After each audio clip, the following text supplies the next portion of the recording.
Bharatiya Janata party इतने बृहद पैमाने पर क्यों कर रही है? इसका सीधा सा तात्पर्य है, भारत ने बड़े बड़े विश्व की महाशक्तियों को की चुनौतियों को स्वीकार किया है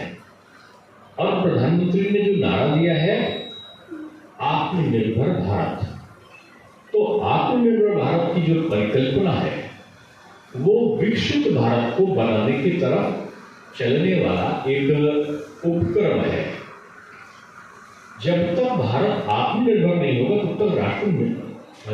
विकसित नहीं हो सकता, और विकसित राष्ट्र और आत्मनिर्भर भारत के लिए स्वदेशी का जो आशयन है, स्वदेशी को जो अपनाना है, वो हमारी प्राथमिकता है। सरदार पटेल एक हमारे आदर्श थे जिन्होंने 552 जो रियासतें थी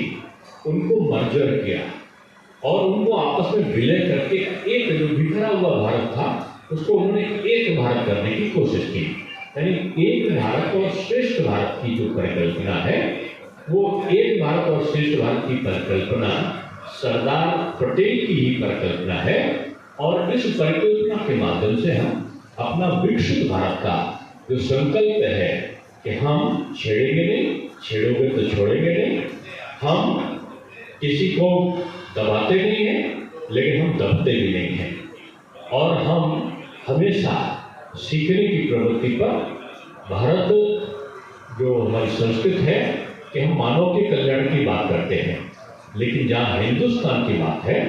तो हिंदुस्तान को एक करने के संकल्प के साथ हम आतंकवाद, हम नक्सलवाद, हम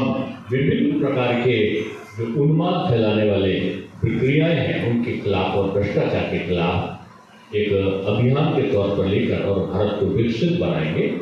इन संकल्पनाओं के साथ ये